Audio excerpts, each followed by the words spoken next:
Welcome to Gleaning and Gathering. I'm your host, Eric Heimlich, and today in the studio, I have with me a friend and colleague, Mr. Keith Schaper. Keith, how are you today? I'm doing good, Eric. It's good to be with you. Yeah, good to be with you too. So we've known each other a number of years, I guess at least 25 years, I think. Probably so. Yeah, so I've known you a long time. So tell us a little bit about how you got involved in missions ministry to begin with. Tell us that story. Well, the short version of a long story. I grew up on the mission field in Grenada, an island in the Caribbean Sea. My father grew up there as well, and so I was a second generation missionary kid, and then started into ministry. And we were at a point in ministry where we felt like God was moving us on, but we didn't know what or where, and we were just praying and seeking the Lord for his wisdom and his guidance. And somewhere in that process, Mark Sankey came to our church and had a EFM missionary service and started talking about the needs for the mission. And through that process, God started opening our hearts to the mission field. Mm-hmm. And to me, I was all in pretty quick. Mm-hmm. I enjoyed the life on the mission field, and the thoughts of returning to a mission field was okay with me. My wife, on the other hand, was a little more reserved. Sure. Going back as a mother with children was a whole lot different than just going back as an unresponsible maybe, or having responsible kids. An irresponsible? Not irresponsible. Yeah. And so she had to come to the process, maybe the dying out process, mm-hmm. of committing to God's will as the mother with 5 little children at that time. Yeah. And at that time, you were looking at going to Kenya, if I remember right. That was the at least initial area that you were looking at. Our initial interest peaked with the school in Guatemala, and the board said no. The board wasn't sending any full-time missionaries back to Guatemala at that point. They felt like the school was at a point where they needed to be achieving some status of self-sustainability, and so they didn't want to send us back. And so we started searching and praying and trying to find a field that was, or maybe looking for God to call us to a different place, maybe I should say. And through that process, we landed on Kenya. Yeah. And really felt like God was calling us to Kenya. So we ended up visiting Kenya. Crystal and I both visited Kenya with Mark and Melody mid-August of 2014. And then I ended up going back to Kenya on another trip with Adam Buckler in December of 2014. Yeah. And so the winding road continues, in that you ended up not going to Kenya and instead ended up going to Guatemala and spent how many years there? We ended up spending 7 years. 7 years.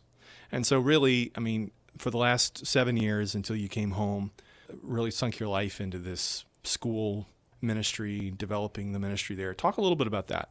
Well, when we got there, the school was using an American curriculum, and the students seemed to be progressing fine. The problem was, it's an English-based curriculum, and the majority, or 99% of the teachers, or 95% of the teachers, didn't speak English. Yeah. They understood some English. As when you're learning a language, you always start to hear it before you can speak it. And so most of the teachers could understand some of the language, but it ended up being where the students were trying to explain how to do something to the teacher for her to re-explain it to them. Yeah. And so that was a bit of a struggle. I like to compare it to you giving a Rubik's Cube to someone who cannot solve the Rubik's Cube and then asking them to teach that process to someone else. Yeah. And you can't teach what you don't understand, and understand at a relatively high level. So we started praying right away that God would give us a Spanish Christian curriculum.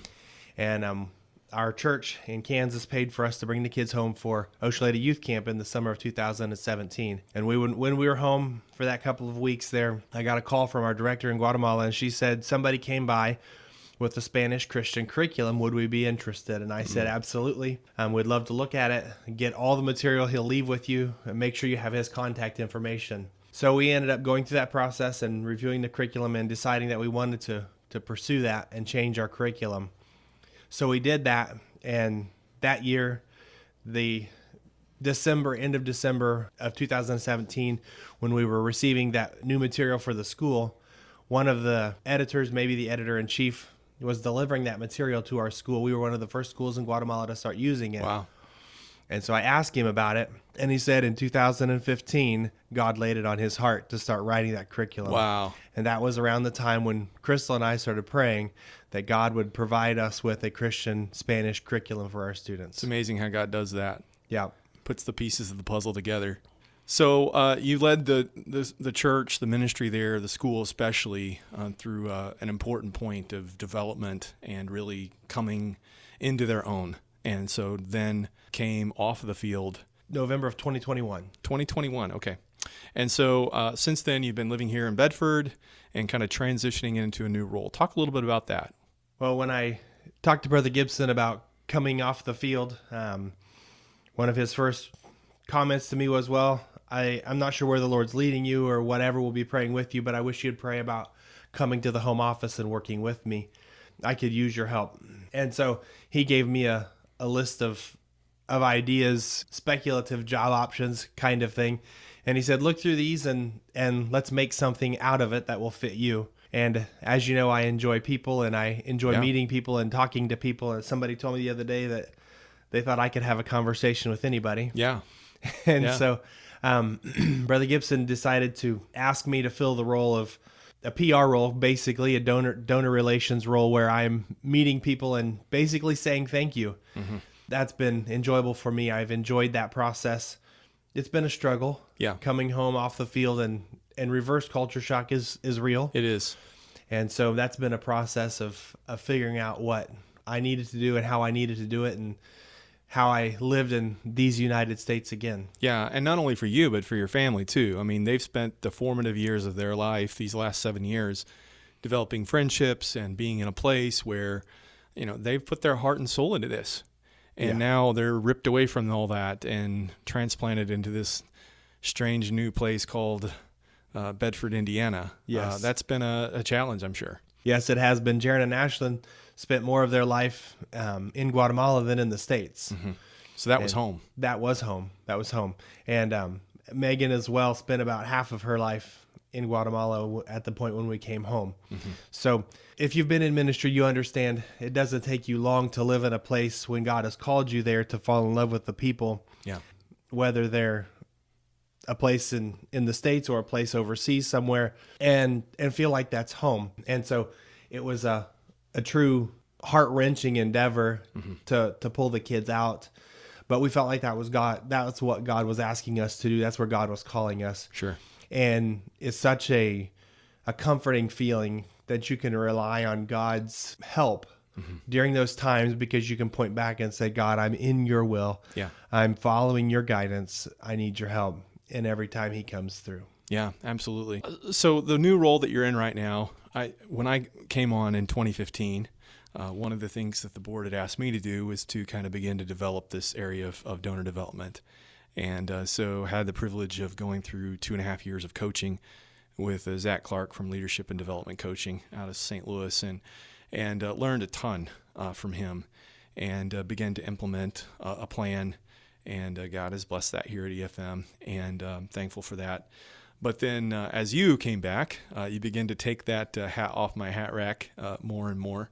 And so it's been a real joy to work with you in that, and to try to pass along some of the things that have been shared with me. One of the things that Zach said to me during the training to us and our team was that, you go into a room of leaders and you ask, how many of you feel called to lead this ministry? 100% of the hands go up. Yes, absolutely.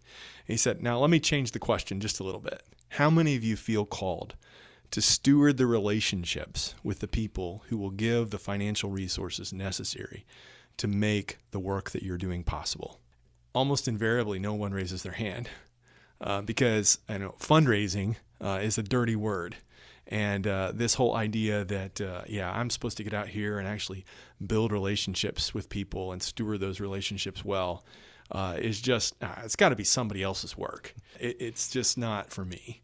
And so many leaders have not recognized that part of leading is stewarding those relationships. And part of leading is stewarding those relationships well. So again, it's not about the money. Terry Mundy wrote a book a few years ago, and he's raised millions of dollars and been in donor development a long time, and has worked with several different organizations. But he wrote a book a few years ago entitled "It's Not About the Money." And it's a fascinating book. And by the way, highly recommend it. It was passed along to me by one of my mentors, and he shared it with me a few years ago. And there's just so much rich truth in it. But really, the heart of it is that it is all about relationships. And people give to people. They don't just give to organizations. That's true. And so when we're really trying to develop the relationship with people, if we're not entering into that with a pastoral heart, if we're not entering into that with the understanding that we are workers together with them and that nothing could be done without the resources that they are giving, we can talk about, we've got this vision for what we're wanting to do. We can talk until we're blue in the face, but until God's people give, none of it is possible. It really matters, this work of stewarding these relationships. I know this has been kind of a new world for you. Yes. Over these past few months, and we've had some conversations about this off mic many times. Yes. But what for you has stood out about this approach that I've tried to, again, communicate to you, things that Zach and company have communicated to me, but what for you is maybe different, or what for you have you taken from this approach, this training that you found most helpful? One thing that I find interesting is that very often people will say, I've never been thanked like this before. Wow. Whether it's making a simple phone call and just saying thank you for your donation, thank you for your prayers, thank you for being on our side, on our team, or face to face getting into their home or taking them out to eat. So often their response is, I've never had a thank you like this. Mm-hmm. And that surprises me. We live as an organization, we live on people's generosity. Mm-hmm. Very little can we give back because we're not a product-based industry. Right. We're not selling something. We're not giving them something tangible that they can hold in their hands, so to speak. And so I think our appreciation to them for their generosity, our gratitude is the best gift that we can give them. Understanding the significance and the value of a simple thank you. Mm-hmm. I knew growing up, it's nice to hear somebody say thank you and the words of affirmation and things like that. Mm-hmm. But really understanding the power of gratitude is something that I never really realized. Yeah. And I think that, the reason people give is they want to make a difference.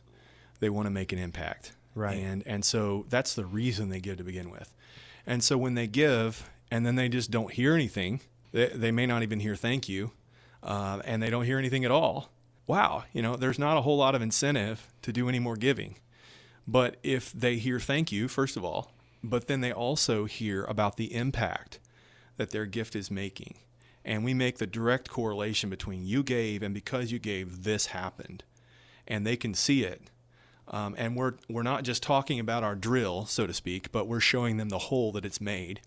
Right. And that's the thing I see about so many organizations. They want to talk about how amazing their structures are and their systems are, and talk about all this like they're doing this. They're not doing anything.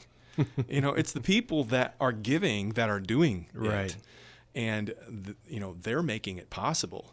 And so when we communicate, when we make a very clear line between the point of giving and the point that the impact their giving is making, people are excited about giving again. That's been my experience. Yes, people are like, wow, I totally agree with that. This is amazing. I want to do more of this. Yeah. How can I do more? Where's the next step? I completely see the road you're on, and I see, okay, we've moved from step A to step B. I want to go on. I want to go all the way through. And so when we communicate that kind of vision to people, it's exciting to them because they, together with hundreds of other their friends, are making this happen. And so when we thank them and report to them, and we actually come back to them with something, not asking them for more money, but we come back to them saying thank you, first of all, and then reporting on the impact that their giving is making. That's what they're wanting. That's the return on investment. They want to make an impact in the world. Yeah. And we're helping them see how they're doing that. And that's really a gift. And I think that's the thing that, for me, has been most gratifying about it is helping people to be able to see that more clearly and have a greater appreciation for the way in which their giving is making a difference. Jesus said it. It's more blessed to give than to receive. And it really is. It really is. And so when people have the opportunity to give and to give to something that's making a difference in the world, wow, what a gift. What a gift. If they give and they never hear anything again and they're not quite sure whether or not what they gave, actually accomplished anything or not so much. Yeah. And I think that we're in a different generation now. I don't know about you, but when I was young, giving to missions was just assumed to be a good thing. Yeah. What do they do with it? We have no idea. But missions, that's a good thing. But I've lived long enough, Keith, to see that not all that glitters is gold. And so, there's a lot that goes on in the name of missions that is just unfortunate. Trying to help this generation that expects transparency, that expects results, that expects things to actually happen that you say are going to happen, there's not that level of trust. And I think partially because that trust has been undermined over the years, but partially because we're in a new generation where people, just trust me, I'll do the right thing. Doesn't work anymore. Doesn't work. And so really having that kind of transparency, having that kind of relationship. One of the statistics that Terry Mundy has in the book, It's Not About the Money, is that 90% of people believe that nonprofit organizations waste money. 90%. I mean, that's a pretty high statistic. I don't know very many things that 90% of people could agree on, but that's what their view is of nonprofits in general. They waste money. And so the only reason many times that people give is that they're giving to people. I may not know about the organization, but I know Daniel Melton. I know he's going to do good things. He's going to make things happen down there in Honduras. He's going to make sure that my money is spent wisely and well. And so people give to people, and they trust people. And so developing that relationship is just really, really important. So I really appreciate the good work that you're doing on that. And are there any things that you've particularly enjoyed about that position and about that opportunity that you have now? Well, I don't enjoy sitting in my office and right. I don't know if many people who and do. passing the time. I'd rather be out and going. For all of my years in ministry, I've been more of like the firefighter. You're going around putting out the different fires. I've been more administrative and helping other people accomplish a specific task. Yeah. And so it's been a struggle for me at times to stay on task because I'm supposed to be more narrow focused than overseeing things. And so that's been different and unusual. Sure. And so that's been a struggle, but I really have enjoyed talking to people. Mm-hmm. And I told Brother Gibson the other day, he asked me what was fulfilling about part of my job. And I said, one of the things that I consider fulfilling is talking to someone, whether on the phone or in person, and realizing that my phone call or my conversation with them made a difference in their life today. Yeah. And that was fulfilling to me. Yeah. Or that is fulfilling to me. I enjoy the travel part of it.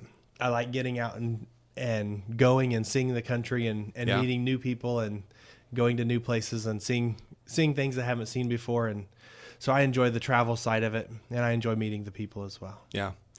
Well, Keith, you're doing a great job, and I'm really thankful to be on the team with you and continuing to work in this area. And for all those that are out there, leaders in different organizations, I know that this whole topic can be a real struggle.